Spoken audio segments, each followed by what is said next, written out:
Olá, a graça e a paz do nosso Senhor e Salvador Jesus Cristo a todos os queridos irmãos e queridas irmãs. Eu me chamo Anne, sou do Rio Grande do Norte, Brasil, e quero junto com você compartilhar da poderosa palavra de Deus. Em nome de Jesus, abra o seu coração. Hoje é o dia 3 de junho de 2020. Estamos chegando aos Salmos 49, na campanha de oração em favor das nações e das famílias. E os Salmos diz o engano das riquezas. Então aperta o cinto que hoje vai ser forte. Vamos lá. Ouvi isto, povos todos, prestai ouvidos, habitantes todos do mundo. Gente simples, gente ilustre, ricos e pobres, todos juntos. Minha boca proclamará sabedoria e a meditação do meu íntimo trará entendimento. Inclinarei os meus ouvidos a um provérbio. Com harpa exporei o meu enigma.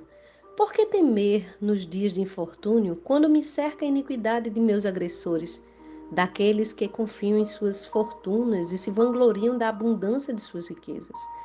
Ninguém é capaz de redimir o seu próprio irmão ou pagar a Deus o valor de sua vida. Porquanto o resgate de uma vida não tem preço. Não há pagamento que o livre para que viva para sempre e não sofra a natural decomposição dos corpos, pois todos podem ver que os sábios morrem também, assim como perecem o tolo e o insensato, e para outros deixam todos os seus bens. Pensam os ímpios que eternas seriam suas casas e por gerações sucessivas persistiriam suas moradas. Até deram seus próprios nomes às suas terras. O ser humano, ainda que muito importante, não pode viver para sempre. E como animais, é como animais que perecem. Este é o final dos que confiam em si mesmos e dos seus seguidores que aprovam o que eles pregam. Como ovelhas estão destinados à sepultura, e os justos terão domínio sobre eles. Sua beleza e sua força se consumirão, e somente profundeza do Sheol será sua morada. Mas Deus redimirá minha vida da sepultura e me levará para si. Não te indignes quando uma pessoa se enriquece, quando aumenta a glória de sua casa, pois ao morrer nada levará consigo, nem descerá com ela seu esplendor. Ainda que em vida, esta pessoa se parabenize, cogitando todos te louvam porque prosperas. Irás também para a geração de seus pais, que nunca mais verão a luz. O homem que na opulência não reflete, assemelha-se ao gado que se abate. Amém. Que palavra forte, não é? Eu destaco aqui o verso de número 7, quando o salmista ele diz: ninguém é capaz de redimir o seu próprio irmão ou pagar a Deus o valor de uma vida. Nós sabemos que estamos vivendo um tempo de pandemia, e aí faz muito sentido ler o verso 2 e dizer: quer sejamos simples, ilustres, ricos, pobres, não adianta. Não podemos fazer nada para nos autossalvar, e principalmente acerca da eternidade, que é o que o salmista aqui está tratando, mostrando para o homem a realidade que ele não é permanente. Portanto, o resgate da vida de uma pessoa, o salmista vai dizer, não tem preço.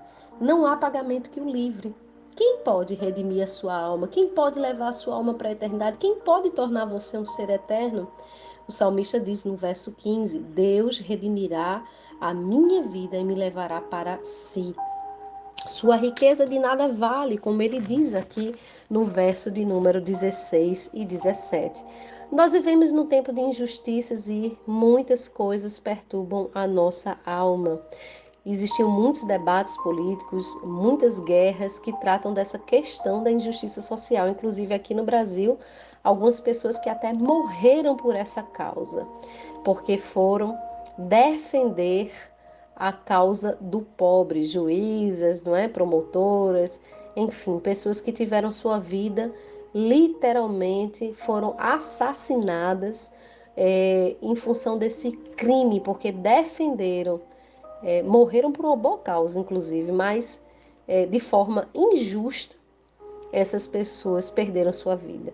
Tantos avanços da medicina para vencer doenças, prolongar a vida do homem, botox, silicone, implante de cabelo, de dente, de perna, de braço, de orelha, de tudo, Jesus.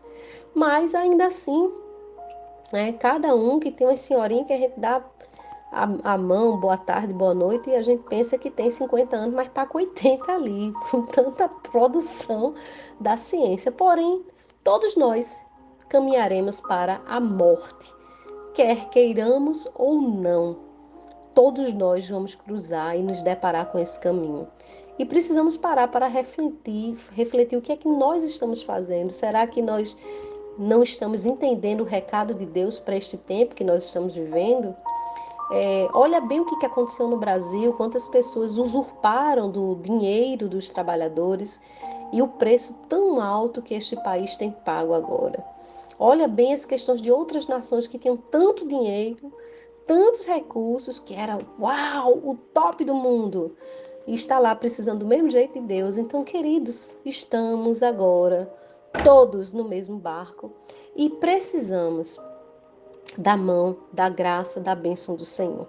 Esses salmos que foi atribuído aos filhos de Corá, que fala em poucas palavras aqui, representa verdades que também estão expostas nos livros de Eclesiastes, Jó e Provérbios. E estes salmos, aqui citado hoje, aconselha, instrui, e a pessoas de todas as raças e de todas as condições de classe social a ouvir uma mensagem. Que mensagem é essa? Aqui a mensagem é uma mensagem de injustiça social e de futilidade que as riquezas envolve às vezes a alma das pessoas. Então, não importa quem você seja, a sua posição socioeconômica, você está no período de crise, você está no período de pandemia e precisa entender que somente Deus pode salvar a sua vida. E se você não escapar até o final da pandemia, já parou para pensar? Pois precisa pensar. E se você não sair vivo, já pensou para onde você vai? Porque essa decisão, ela pode mudar se você crê na mensagem do Evangelho, se você crê em Cristo. Aqui a gente pode chamar a atenção para uma pergunta que o autor faz no verso 5 e 6. Quando ele diz que os que confiam na riqueza, os que confiam na abundância das suas riquezas, né? Por que temer? Por que temer os dias do infortúnio? Por que ficar preocupado com a opressão por parte dos ricos, dos injustos que confiam nos seus bens? Por quê? Ele dá uma resposta aqui interessante. A resposta apresentada no verso 7 e 15, ele faz, na verdade, uma afirmação. Ninguém, absolutamente ninguém é capaz de salvar a si próprio. Ele vai dizer ao irmão, verdadeiramente ninguém pode redimir nem pagar o preço por ele. Você sabia que Jesus fez isso por nós? Ele deu a vida dele para salvar a minha vida e a sua vida. E a Bíblia diz que aquele que crer nele, ainda que morra, viverá. E Efésios 2, 8 a 9 fala que a salvação é obra da graça, não vem de nós, é dom de Deus, não vem de obras a fim de que ninguém se glorie. Em Ezequiel 14, 14 vai falar que nenhum ser humano é capaz de salvar o outro, por mais bem intencionado que esteja. Quantos médicos tendo que escolher a quem salvar e ainda assim não garante que o outro sobreviva, embora existam esforços para isso.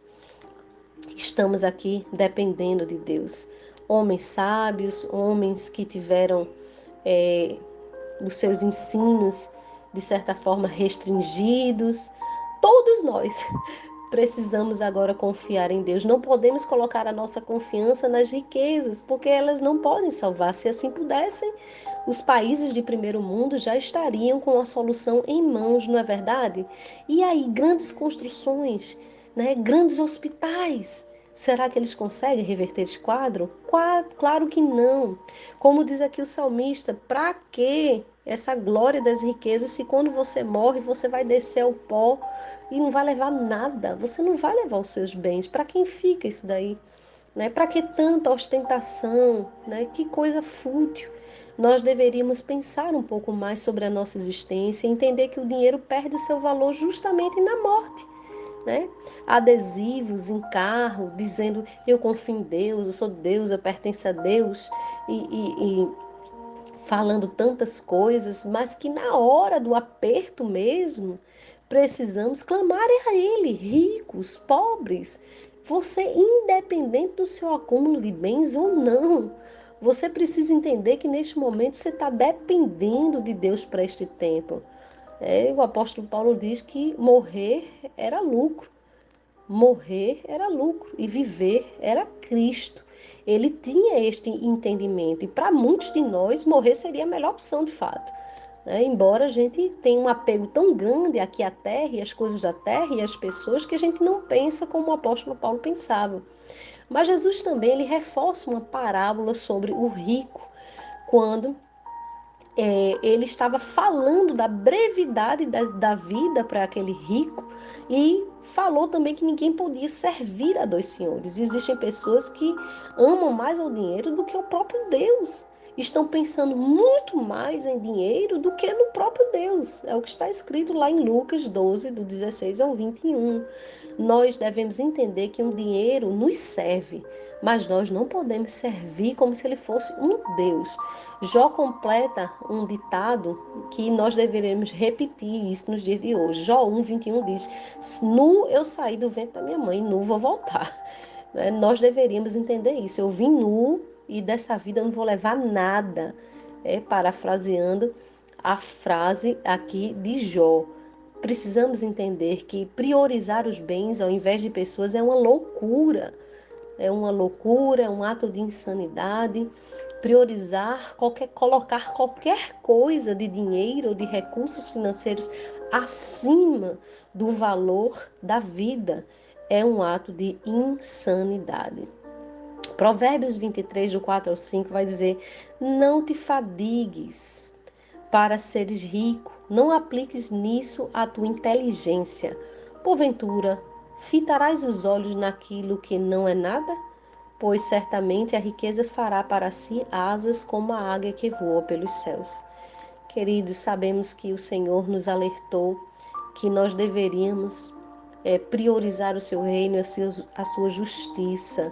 E ele também disse que o amor ao dinheiro seria a raiz de todos os males. Olhe quantos males estamos vendo no Brasil em função deste amor ao dinheiro. É muito comum vermos pessoas bem-sucedidas financeiramente receberem uma honra especial, um cargo especial, né, um destaque. Pessoas que têm, enfim, sem julgar ninguém, sem julgar a igreja, dízimo alto, salário alto, tem um destaque, né? Queridos, isso daí hoje está nos fazendo repensar que não serve de nada. Você está entendendo? Para que acumular bens?